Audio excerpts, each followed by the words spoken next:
নমস্কাৰ এই মুহূৰ্তত জনাইছো অসমৰ প্ৰত্যেকগৰাকী জনসাধাৰণৰ বাবে কেইবাটাও গুৰুত্বপূৰ্ণ খবৰ।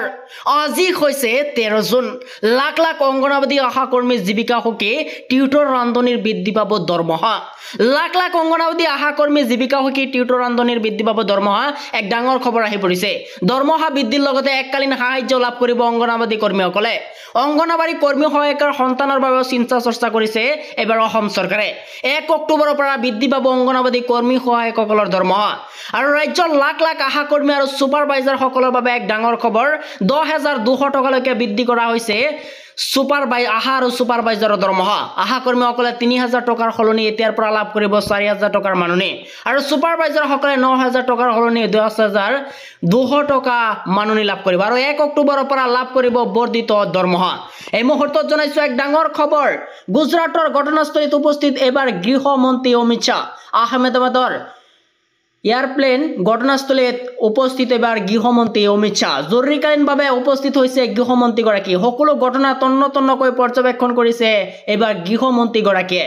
আৰু 242 জন যাত্ৰীৰ সৈতে শোকাবহ ঘটনা হৈছে। আৰু 2 জন পাইলট আৰু 10 জন কেবিন ক্ৰুসহ 242 জন যাত্ৰী আছিল বিমানখনত। আৰু লণ্ডন অভিমুখে উৰা মাৰাৰ সময়তে দুৰ্ঘটনাত পতিত হয় বিমানখন। আৰু দুৰ্ঘটনাৰ পিছতে দাও দাওকৈ জ্বলি উঠিছে যাত্ৰীসহ বিমানখন। আৰু 169 জন ভাৰতীয় লোক আছিল আৰু 53 গৰাকী ব্ৰিটিছ নাগৰিক আৰু 1 জন কানাডাৰ আৰু 7 জন পৰ্তুগালৰ নাগৰিক আছিল বিমানখনত। এই মুহূৰ্তত জনাইছো আমাৰ 3য় নম্বৰ খবৰটোলৈ।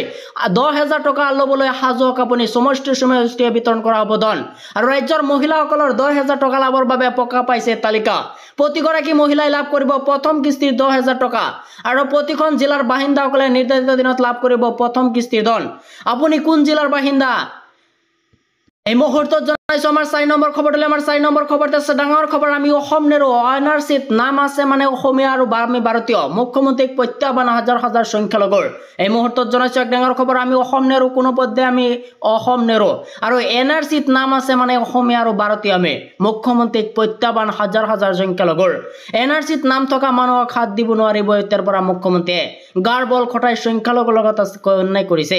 সংখ্যালঘুৰ প্ৰতিবাদৰ মাজতে গৰ্জিছে আমচু। সৰ্বোচ্চ ন্যায়ালয়ৰ গাইডলাইন অনুসৰি এনআৰচিত নাম থকা মানুহক বিতৰণ কৰিব নোৱাৰে। চৰকাৰে সুপ্ৰিম কোৰ্টৰ গাইডলাইন মানি চলা নাই। আৰু ভোটাৰ কেছ চলি থকাৰ মানুহক বিতৰণ কৰিব নোৱাৰে। আৰু স্বচ্ছলৰ প্ৰতিবাদস্থলীৰ পৰাই চৰকাৰক গণ আন্দোলনৰ হুংকাৰ এবাৰ আমচুৰ। প্ৰতিবাদত পৰিস্থিতিৰ ভয়ংকৰ হোৱাৰ সকিয়নি ৰেজাউল কৰিম চৰকাৰৰ। এই মুহূৰ্তত জনাইছো আমাৰ 6 নম্বৰ খবৰটোলৈ। আমাৰ 6 নম্বৰ খবৰত আছে ডাঙৰ খবৰ। অৰুণোদয় আঁচনিক লৈ আহিছে এক ডাঙৰ খবৰ। অৰুণোদয় নোপোৱাসকলৰ চিন্তা নকৰিব, 14 তাৰিখে লাভ কৰিব অৰুণোদয় আঁচনিৰ ধন। ৰাজ্যৰ লাখ লাখ মহিলাৰ বাবে আহি গৈছে ভাল খবৰ। আপুনি অৰুণোদয়ৰ ধন লাভ কৰা নাই নেকি এতিয়ালৈকে? অৰুণোদয়ৰ ধন লাভ নকৰাত চৰকাৰে জাৰি কৰিছে বিশেষ জাননী। 14 তাৰিখে ৰাজ্যৰ লাখ লাখ মহিলাই লাভ কৰিব অৰুণোদয় আঁচনিৰ ধন। 14 জুনৰ পুৱা 10 বজাতে পৰীক্ষা কৰক আপোনাৰ বেংক একাউণ্ট। তাৰ পিছতে আপুনি চেক কৰিলে সোমাব পইচা। এই মুহূৰ্তত জনাইছো আমাৰ 7 নম্বৰ খবৰটোলৈ। আমাৰ 7 নম্বৰ খবৰত আছে ডাঙৰ খবৰ। 1 ইঞ্চিও মাটি এৰি নিদিব। আৰু অধিক উত্তপ্ত হৈ পৰিছে পৰ্বতজোৰা। এই মুহূৰ্তত জনাইছো এক ডাঙৰ খবৰ। আদানীক মাটি দিয়াক লৈ অধিক উত্তপ্ত হৈ পৰিছে পৰ্বতজোৰা। ৰাজপথলৈ জাৰলৈ ওলাই আহিছে খিলঞ্জীয়া ভূমিপুত্ৰ। আদানীক মাটি হস্তান্তৰ বিৰুদ্ধে তীব্ৰ প্ৰতিবাদ খিলঞ্জীয়া ভূমিপুত্ৰৰ মাটি। আৰু 3,000 বিঘা ভূমি গতাই দিব বিচাৰিছিল আদানী গ্ৰুপক।